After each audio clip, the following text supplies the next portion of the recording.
from our home a little bit every once in a while and get alone with God and say, God, I have gotten away from everything else, and I just want to be with you.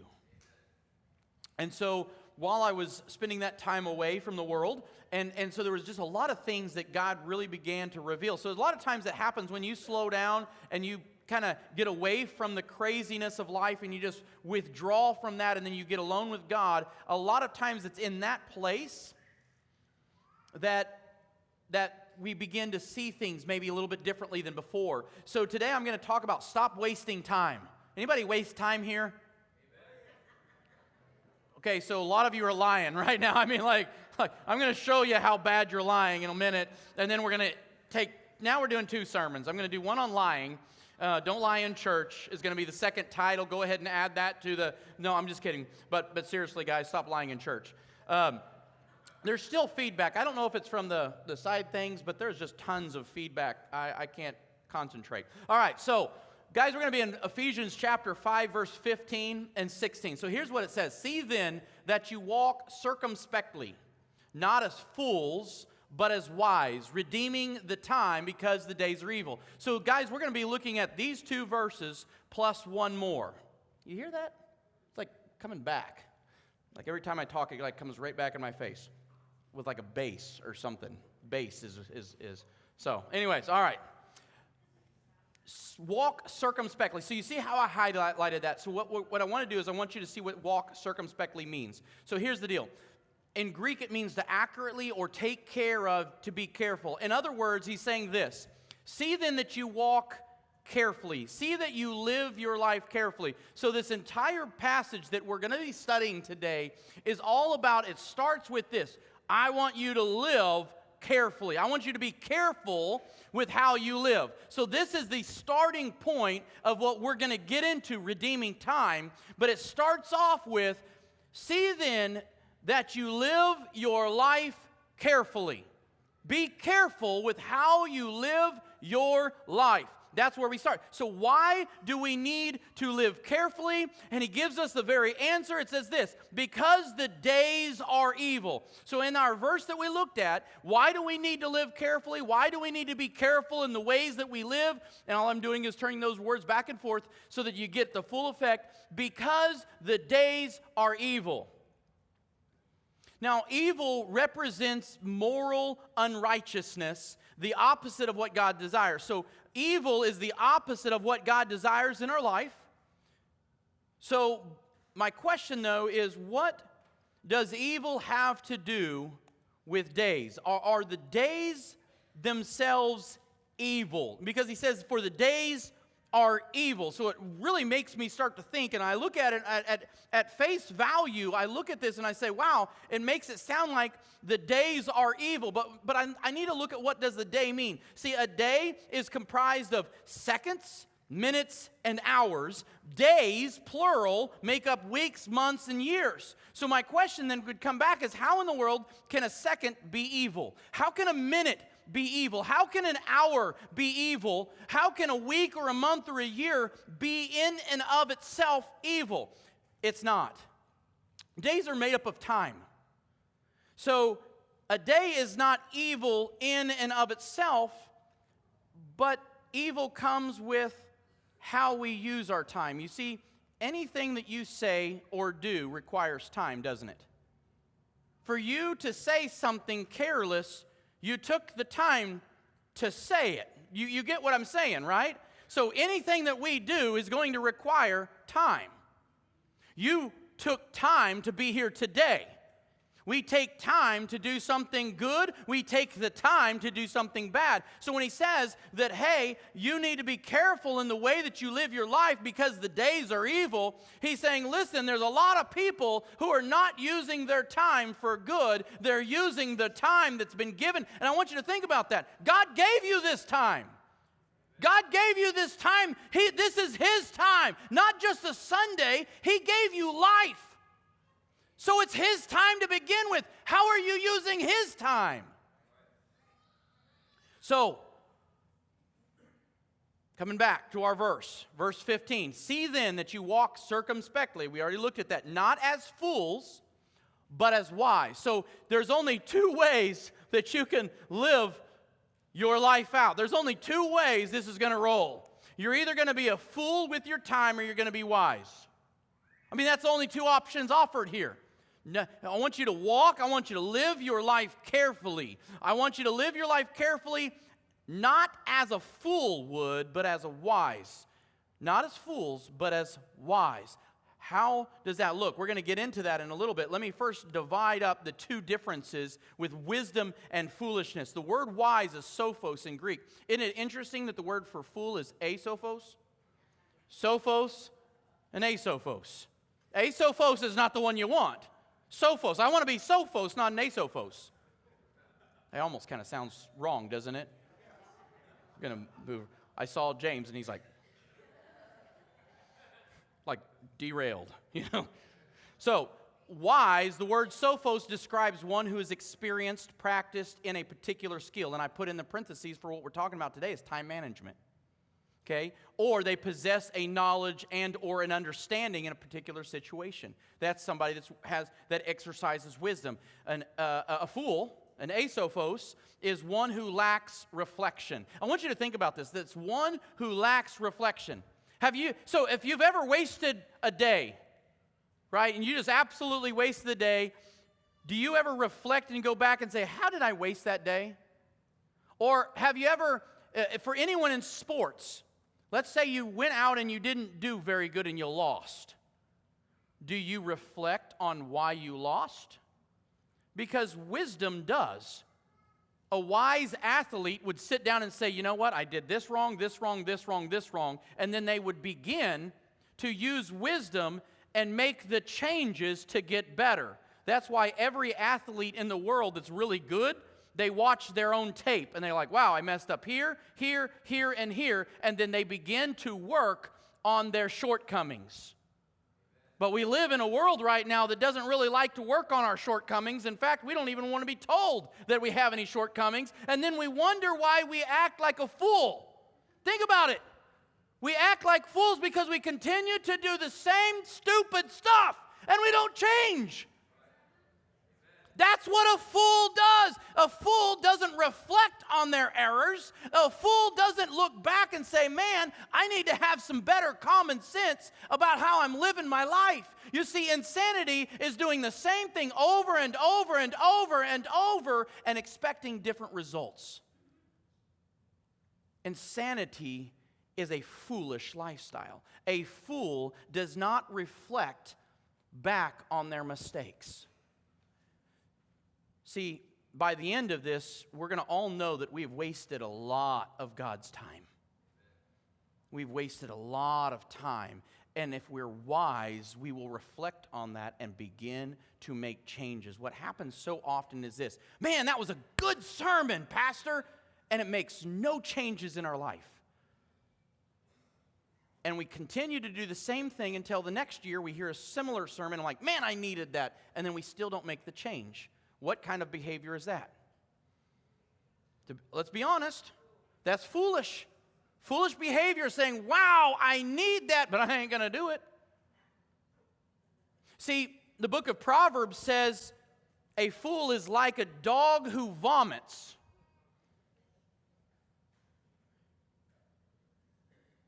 And so a fool is like a dog who vomits, who returns to his vomit. So a dog vomits, really gross. And then a little bit later, he comes over, and what does he start doing? Come on, if you have a dog, you know exactly what I'm talking about. I mean, I remember growing up as a child, anytime I puked in my house, in the house, my dad would just open up the door and call the dogs. He goes, my dad would not clean up vomit. My dad, I ain't touching it. He'd let the dog in. Was that weird? Welcome to the Church of Living Water if you're new. This is what you get every week. I'm sorry. You're like waiting for is this the youth pastor? No, he's just as weird as I am. So just wait, a couple more weeks. So here's the deal. So he says, as a dog returns to his vomit, so a fool repeats his folly. So what the book of the wisdom of Proverbs says, a fool is someone who repeats his folly. He knows that he made a mistake, but he does it anyways. And he's not making any checks. So here's the deal. A fool is one who lacks reflection. Reflection is where it starts. Me being able to reflect on my behavior, to reflect on my words, to reflect on my attitude, and all of those things are going to get summed up into time because you took the time to do all of those things. And in fact, the word fool is the most derogatory term used in the Bible to describe someone. Like, there's not a worse thing to be identified as a fool. The worst thing that we could be identified in the Bible as is a fool. Because there's no learning for a fool. There's no correction for a fool. A fool does not allow themselves to be corrected. So, let's move on. Now, let's get into this. See then that you walk circumspectly, right? You can see how we're coming back to this. We keep coming back to this verse. Not as fools, but as wise, redeeming the time, right? Because the days are evil. Now, what does wisdom have to do with time? And here's the thing, and this is so important, because when you're reading the verse, you can sit there and go, I don't understand the connection. What does wisdom have to do with it? It has everything. Guys, everything to do with wisdom, everything that you do is connected to time, because you're living and breathing every second, minute, hour of the day. Every moment that you are alive here on earth, you are a part of time. So if we are going to follow God's word and redeem the time, I have to have wisdom. You cannot redeem the time without wisdom. There's nothing that you do that doesn't require time. Can you think of anything? I can't think of one thing that you can do that does not require time. Following me? All right. So let's come back. We're going to look at this one more time. We're flying right through this. You're welcome, guys. We're going to finally beat the Methodist to lunch. Unless you're a Methodist, and then you're right on time. It was ordained this way. I'm sorry! James, my bad. Okay, so I'm terrible today. All right, Ephesians, I'm not getting better with age. This is not happening. Ephesians 5:15. So here we go. See then that you walk circumspectly, not as fools, but as wise, redeeming the time. So listen, this is so important to understand redeeming the time. So to redeem means to obtain or release or free by means of a payment. So when we talk about sin and we talk about the work of Jesus on the cross, here's the deal. He talks about redeeming us from sin. So when we talk about our redemption from sin and being saved, because that's what salvation is being redeemed, what it means is this: Jesus paid the price to cover my sin. So I made this error. I got a ticket, if you will, and he paid the fine. That's what it means. And so what happens is I was a sinner, lost and headed to hell, and Jesus paid my bill.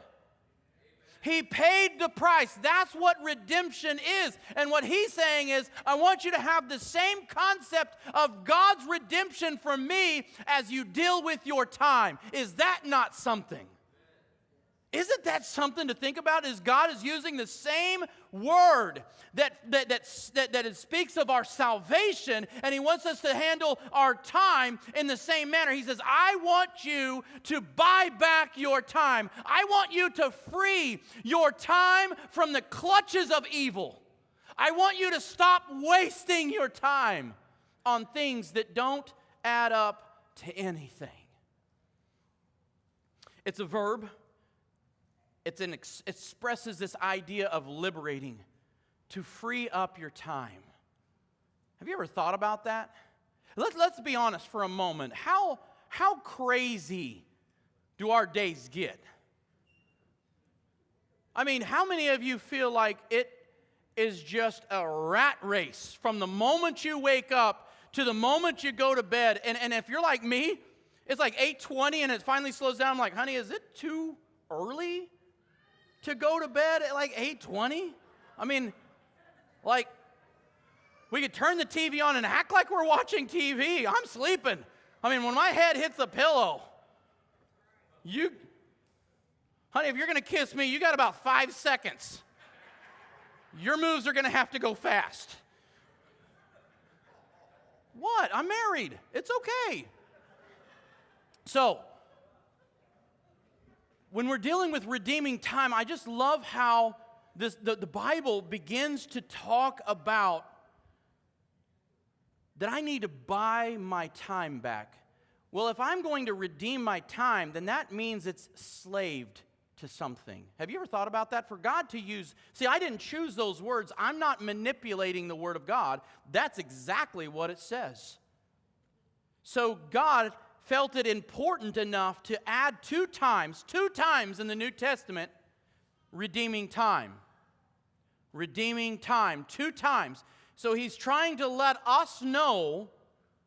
And both times that we read about redeeming time, the other one's in Colossians chapter 4, they both also talk about walking in wisdom. You have to walk in wisdom if you're going to redeem time.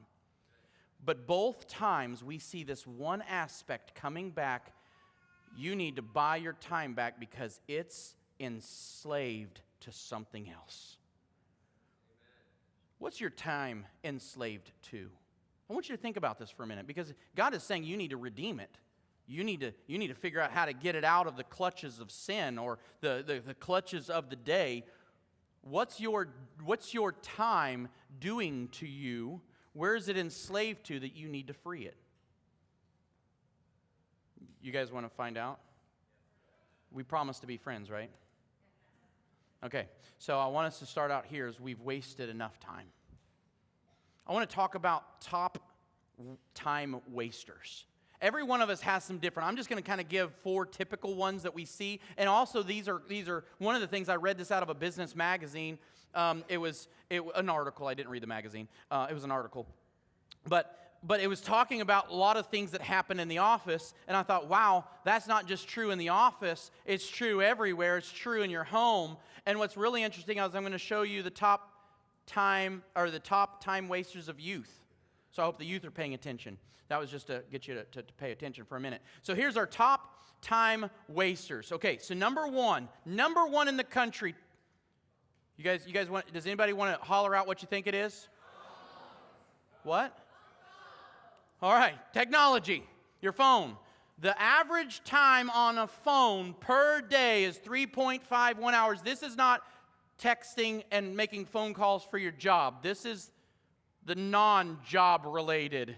This would be watching little movies, your TikTok videos, Snapchat, or whatever, Twitter, whatever they all have out there. I don't know all of them. Whatever they are, it's spending time in technology. That's the number one. It's 22 hours a week. This is not business time. Guys, when it says 3.15 hours, this isn't like taking like a secretary and you go, yeah, well, I use myself. No, this is talking about when you're wasting time between calls. Okay? All right. I'll get there. Okay. All right. Thank you, Lord. All right. So, number 2 is multitasking. And I love you mothers. Listen. This is not to be offensive. Multitasking, there's only 2.5% of people that are actually good at it. So most likely you're not. I know that you think you are. I know that you think you are. You're like, I'm really good at multitasking. What we're really good at is starting a whole bunch of little things and not really bringing them to a completion. Come on, right? We get all these things started, like I started 7 projects today. You should see my farm. Half of a fence over there, and I set a post over there. We're good. Look at all the things that I started to do. See, what happens when we multitask, guys, when we spend a lot of time multitasking, what we end up doing is we spend a lot of time focusing on little small things at the same time, and a lot of times what we're doing is actually the number 3 thing, procrastinating. So when we multitask, we're taking on a lot of small projects because we think we can get them all done in a day, and we're not really doing the thing that needs to be done the most. Guys, how often do we put off the most important things to do the little things? That's called procrastination, and that's the number 3 time waster is procrastinating on the most important things of our life. So have we figured out what the most important things of our life is? I mean, think about this. This is a question of,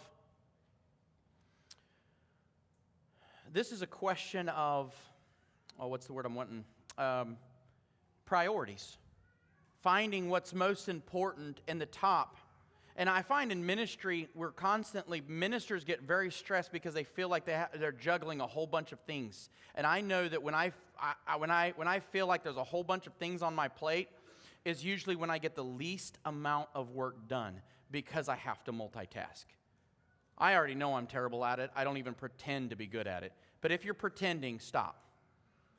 You're not as good as you think. I'm just saying. Love you. All right, now moving on. So procrastination is number 3, and number 4 is noisy environments. I love how people will have they'll have like a TV show going on over here, and they're like typing on a computer. Like, I'm getting a lot of work done. No, you're not. Your mind is divided because it's still trying to follow the storyline over here. Or you're trying to listen to the lyrics over here, and you're divided. When you're divided, you're not as efficient. Now, you want to know the top 5 for youth? I'm just looking around to make sure my girls are looking at me. Okay, number 1, technology. Number 2, procrastination. Number 3, they're disorganized. Shocker. Number 4, they try to multitask, and they're even worse than their parents. You ready for number 5? Sleeping in. Okay, now, let me ask this. Parents, who's letting them sleep in? It's like, it's 8 o'clock, get up! What are you doing? Like, we have a rule, if you don't eat breakfast by 9, you ain't eating breakfast. You're going hungry. You're going to be hangry by the time we get to noon because we got work to do. Let's go. So, yeah, sleeping in. And I want you to know this. So when you start thinking about all of these same things that the youth are struggling with, guess what? These are learned behaviors. They are learning technology, bad habits with their phones. Guess who they learn from? The best! Right? Their kids are learning from the best. You are wasting your time on a phone. Guess who else is? Your kids, because they're mimicking and modeling and imitating their parent, which is how God designed it to be. You don't want your kids wasting their time? Then you stop wasting time. Can't have it both ways. You can't sit there and tell a kid, don't waste your time when you're wasting your time. You can't say, don't watch that if you're watching that. Don't say that when you're saying it. It drives me nuts. Well, my kids cuss a little because I cuss a little. Stop cussing. Stop it. You don't want your kids to do it, then you stop doing it. Our kids are going the way of their parents. That's not a surprise. That's exactly how God designed it. He just designed it and planned for us to do better. We need to do better so that we can expect our children to do better. You can't expect them to do better until you do better, because that's called hypocrisy. You know how many kids think their parents are hypocrites? Because they keep telling them what to do and they're not doing it themselves. Parents, you got to stop that. You got to stop that. All right, so let's compare time. We're still going to be friends, right? Just wanted to make sure. What I'm going to do is I'm going to talk about redeemed time, dealing with godly things, and I'm going to talk about wasted time. And I'm going to show a comparison that I found through a lot of different studies this week. So here we go. Redeemed time. In prayer, the average Christian spends 10 minutes a day. So that would mean that the average, this is not the average American, because that would bring like, hey, all the Christians are praying a long time, but all the people that aren't believers. No, this is a study by church-going people. Not just people who say they're a Christian and don't go to church. This is church-going Christians spend an average of 10 minutes a day in prayer. But they'll spend 4 hours listening to podcasts, music, and all kinds of secular things on their phones. Music I just kind of threw in there because it was a short word and I didn't have a lot of space. This is podcasts, You know, like I listen to the Chiefs podcast. I'm not going to lie about that, but I spend more than 10 minutes, But what I'm wanting you to see is that 10 minutes a day, how do I offset 10 minutes of listening to God for 28 hours? You get what I'm saying? Is 4 hours of listening to secular music compared to the 10 minutes I was trying to listen to God while I was thinking about the music I was going to listen to? You see the problem, right? Do we see that problem? And maybe you're listening to Christian music. That's great. Listening to Christian music, K-Love, it does not take the place of listening to God. You hear me? Because when we're talking about prayer, this isn't about you giving God your list. Wives, I know that wives are famous for having the to-do list for the husbands.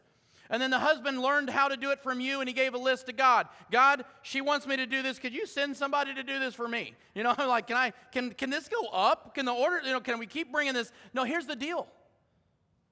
We have this bad habit of going to God and saying, God, I want you to do, and then we tell him everything we want him to do. Have you ever went to God and said, God, what do you want me to do?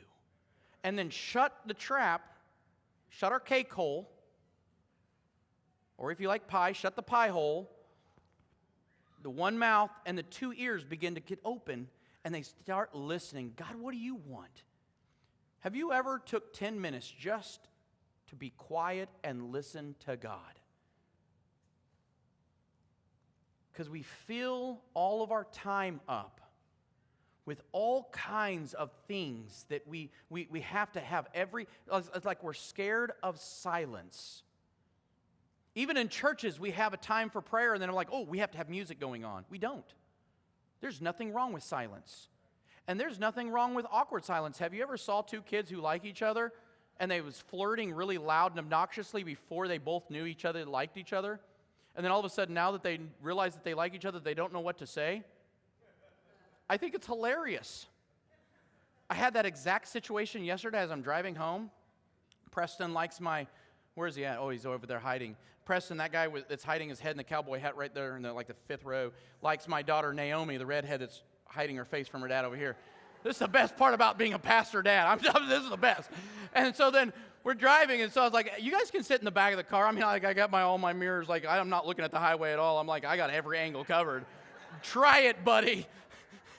We're all meet Jesus today. And so she's like, this is going to be so awkward because no one's going to talk. And I'm like, hey, Preston, why do you like my daughter? Boom!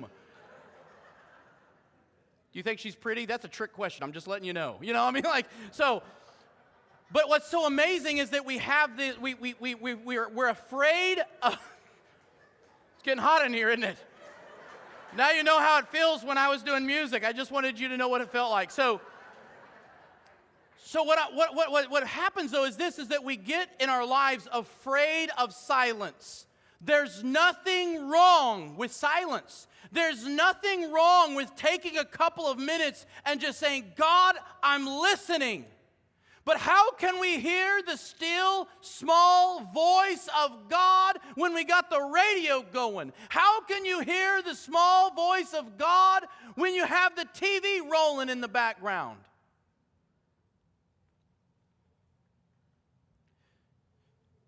Less than 40% of church-going people read their Bibles one time a week. I couldn't even get per day.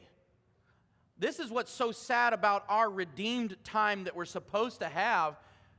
40% of people who go to church only read their Bibles once a week. And when they do that, it's less than 15 minutes. However, I will spend not me, but social media gets 2.5 hours a day per person.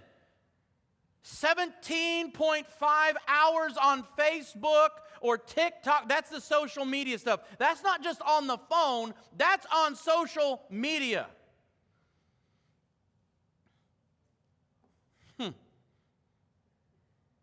Right?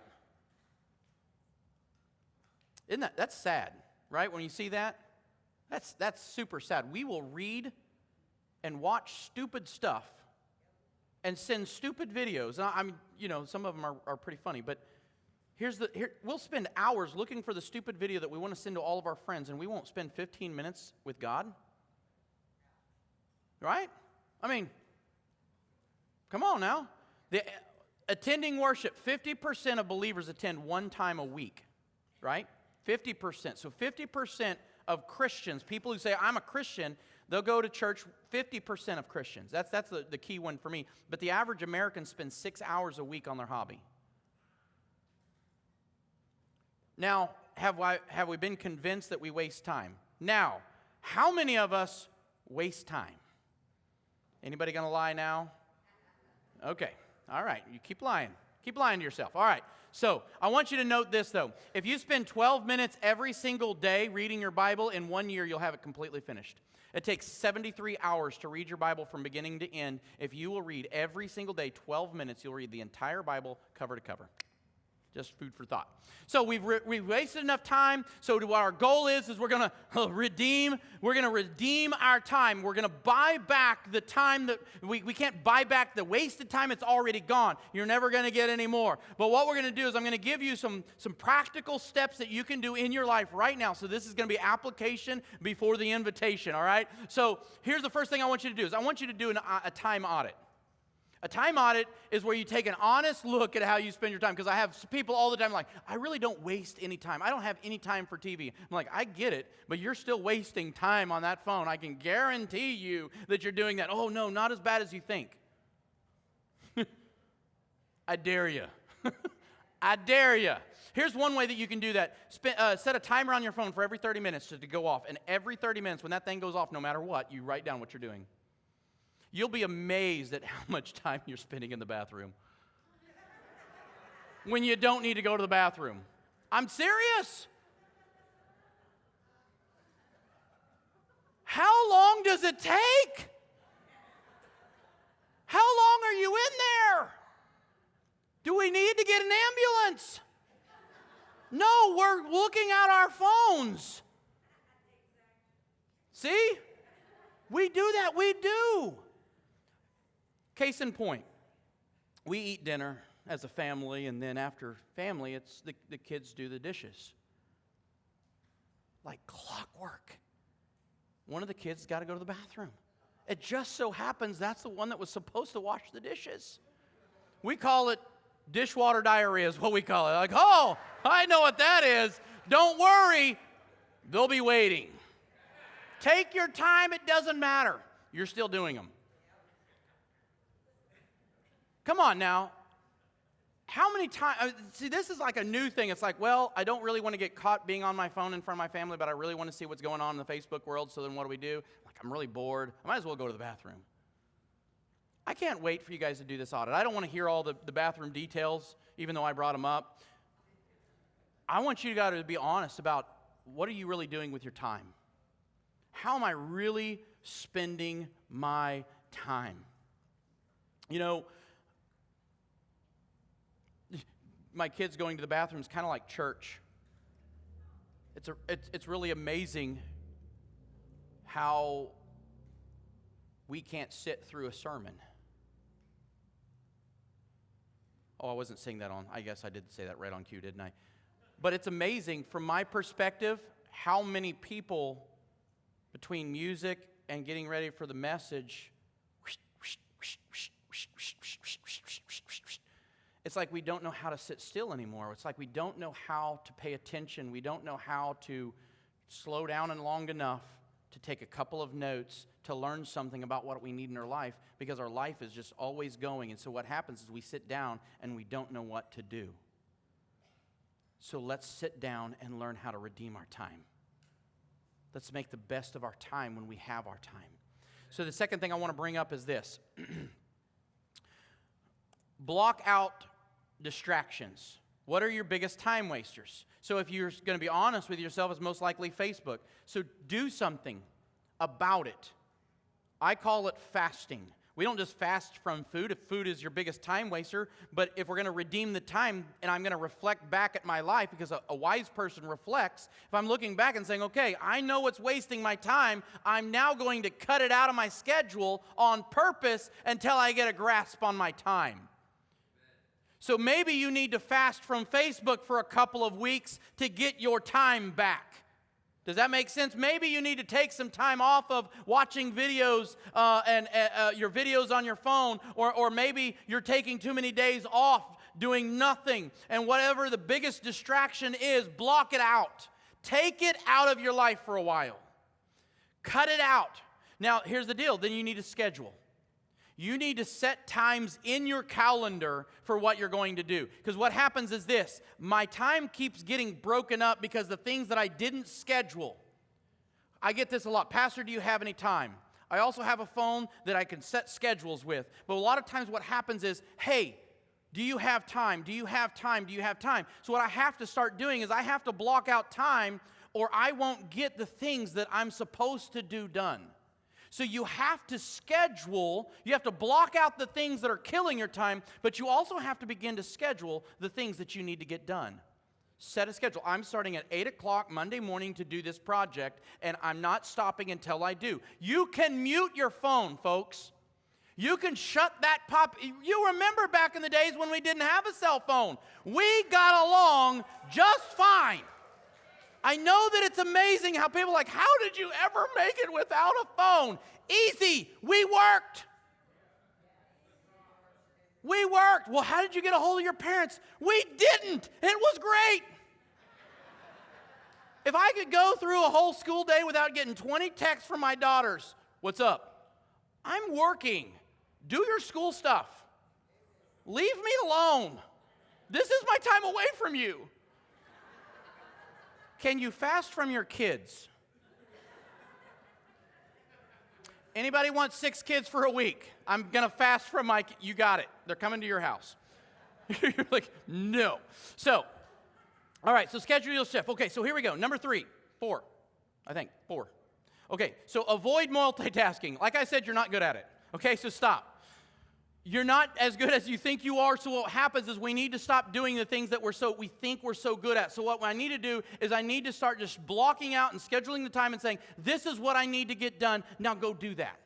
Block the time off and go do that. Then allow the little things, the less important things, to pepper in when you have time for them. Best advice my dad ever gave me about the farm is Dad was like, how's it going with the new farm? This was like 4 years ago when I first started with the sheep. I'm like, Dad, I'm working all day long and I don't have enough hours and I'm never caught up. And he goes, oh yeah, I forgot to tell you. I'm like, thanks, Dad, thanks. He goes, you're never going to have everything done, so just pick a time to stop. It'll still not be finished tomorrow when you wake up. You can start on the next. Just make sure you get the most important, fix your fence when it's down. So I found all my sheep on somebody else's property the other day because a tree fell over and I forgot to fix the fence that week. So I know what I'm doing Monday morning. I'm blocking off a piece of time to fix a fence. So number 5 is to, oh man, I got to go back. Didn't show it. Whoop, hey, look, I brought it right back up. There you go. So number 5, respect your time. If you don't respect it, no one else will.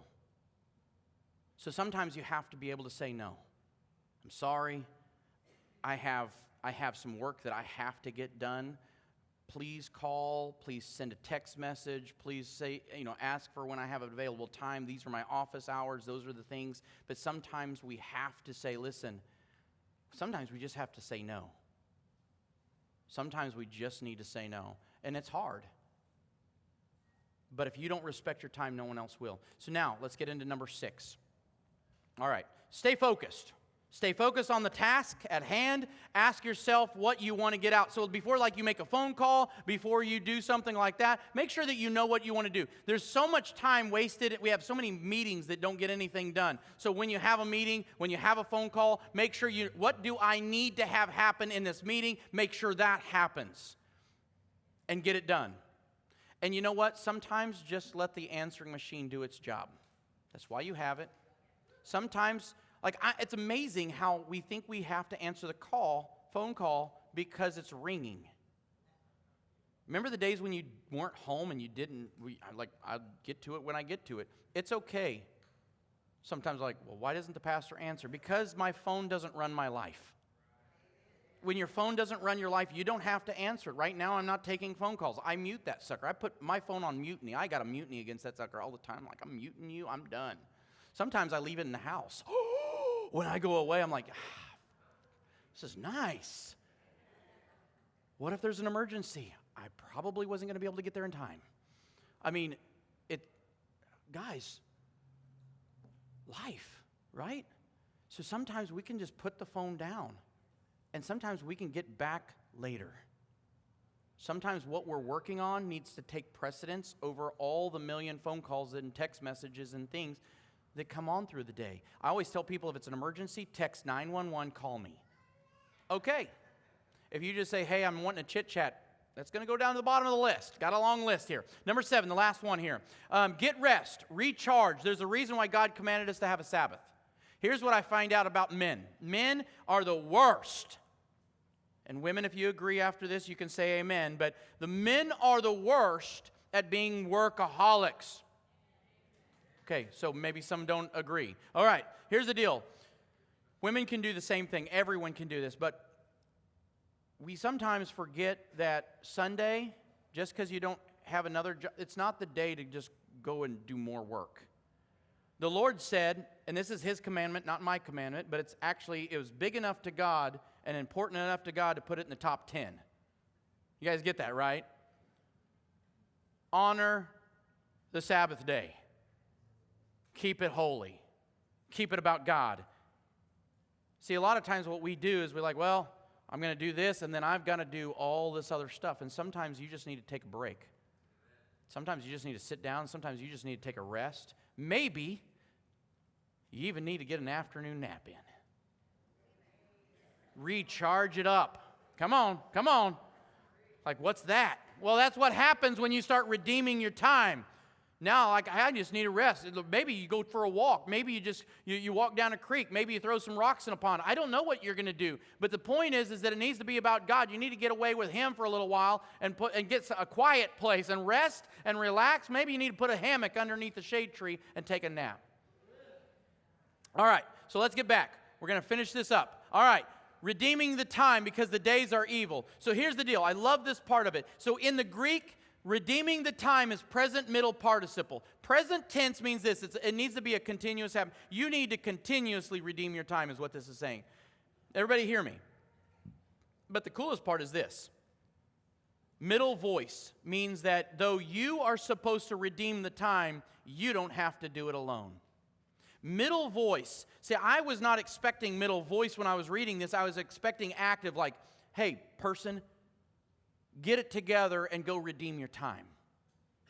No, God says, hey, when you're ready to redeem your time, give me a holler, I'll help you. Come on, right? Like, I love it how I get these little teeny nuggets in here. I'm like, you know what, God, you're so cool. You're so awesome. I'm sitting here thinking, man, my schedule's a mess. I have time to do nothing. I am so tired and exhausted, and I'm sick of my schedule, and I want to murder the schedule. And God's like, whenever you want to deal with the schedule, let me know. I'll help you. Have you ever asked God to help you cut out things of your schedule that don't need to be there? Have we ever even thought about including God into that part of our life? Think about that. Isn't that amazing that you now know today for sure? Maybe you already knew this, and I'm not teaching you anything new, but I'm telling you, if you didn't know this before, know it today. You can say, God, my life is unmanageable. My schedule is crazy. Help me. And you know what? He will. He will. And what's cool is the participle is this. It's a verbal adjective. It means that redeeming time, people will now start taking notice that your time is spent differently.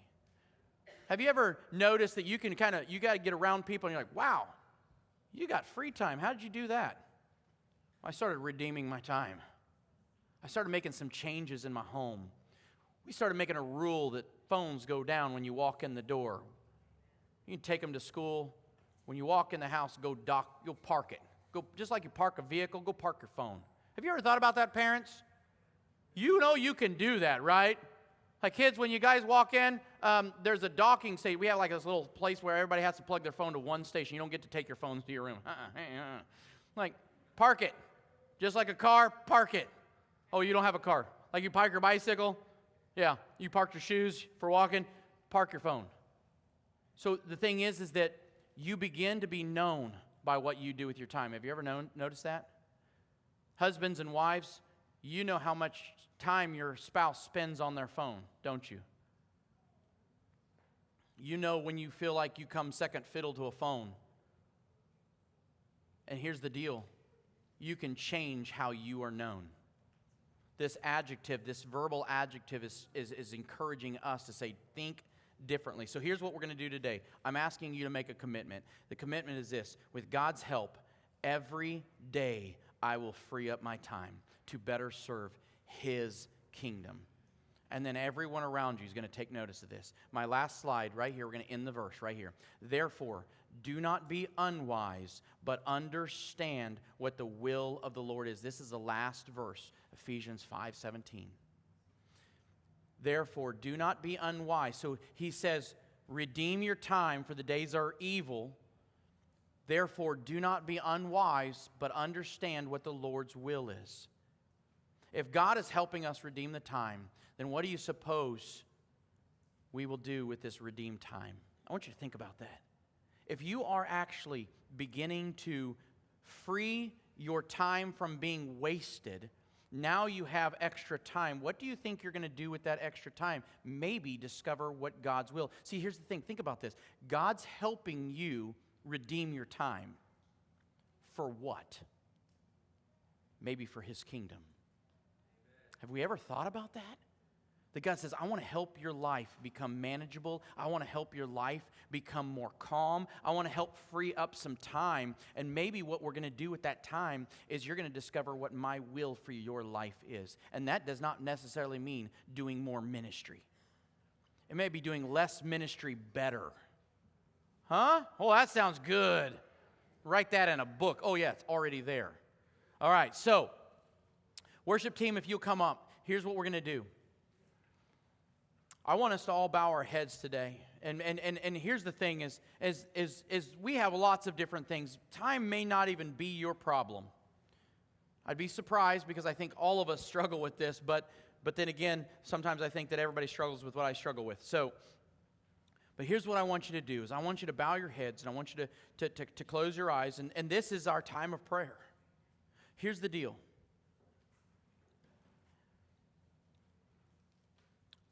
We have a prayer team that's here for you.